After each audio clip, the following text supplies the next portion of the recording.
This is an HB partner presentation. PFAS litigation. Predicted trends given regulatory changes. John Gardella is a shareholder at CMBG3 Law. John is a recognized thought leader on PFAS issues and a seasoned trial attorney with more than 75 verdicts. He is chair of the firm's PFAS Environmental Risk Management and Consulting and ESG practice groups. In his environmental and toxic tort practices, John represents companies ranging in size from small mom-and-pop businesses to Fortune 100 and Fortune 500 companies. John graduated magna cum laude from the Vanderbilt University with a BA in economics and a minor in Japanese. He holds a JD from Vanderbilt University Law School. He was associate editor of the Vanderbilt Transnational Law Journal. And now, here is John Gardella.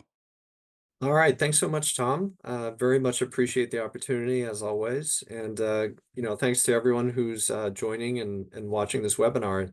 Interesting topic today, one that's very much in the news all the time, and that's PFAS, chemical class that now includes, according to the EPA, over 15,000 individual chemicals. But what we're going to focus on today is PFAS litigation and kind of the trends to expect in the litigation, given everything that's going on, including a little discussion on the regulatory changes by the EPA and how that's going to actually drive litigation.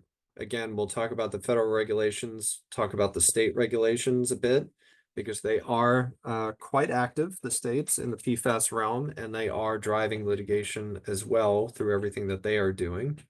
And then we'll talk about these four areas of the current litigation landscape that you see here, and I'll conclude with a couple of remarks about what we can all possibly expect in the next 2 to 5 years with PFAS litigation. All right, so we'll start with the federal picture. And of course, it's dominated by the EPA.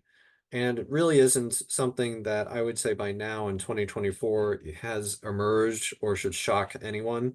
But it really all began in 2021 when the EPA put out its PFAS strategic roadmap. And it's worth a read. It's actually not that dense at all. It's about 8 pages, but it really lays out exactly where the EPA wanted to go with PFAS and regulations and testing and areas that it was really going to look into in this 3-year window. It has since updated this report, but I put it in here mainly because of the highlighted text at the bottom of the slide here, because throughout the EPA's PFAS roadmap and even the one that's the update is the explicitly stated goal that the EPA intends to pursue any company or any party that believes are polluters of the environment with respect to PFAS.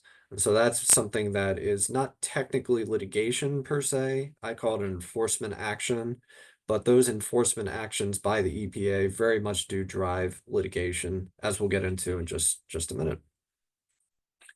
So, there are two big things there. As anyone who's been following PFAS knows, with the EPA, there's probably about a dozen initiatives that they've undertaken. But really, the two big ones that we'll talk about today, because they are driving litigation, are drinking water and the Superfund law. So, for a long time, there was no enforceable safe drinking water limit for PFAS. There had been for many years a advisory level of 70 parts per trillion, but again, advisory levels are simply what they sound like. They're advisories. They are not enforceable in any way. Of course, with the advent of the 2021 roadmap, the EPA undertook to change that considerably and create enforceable limits for PFAS in drinking water. And in April of this year, just a couple weeks ago, they did just that. They put out the final rule under the Safe Drinking Water Act for PFAS.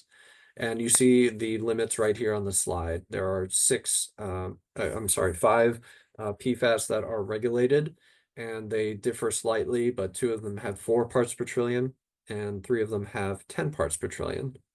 Now, sort of embedded in what the EPA did, aside from putting out these parts per trillion limits, is essentially stating that it's in terms of the maximum contaminant level goal, which is sort of a technical way of saying what the EPA would have liked to have done if it could have.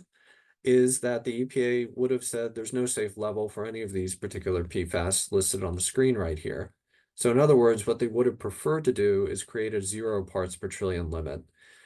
Science and technology limited that though, because it's not possible right now to reliably test below 4 parts per trillion for PFOA and PFOS and below 10 parts per trillion for the other three on the screen.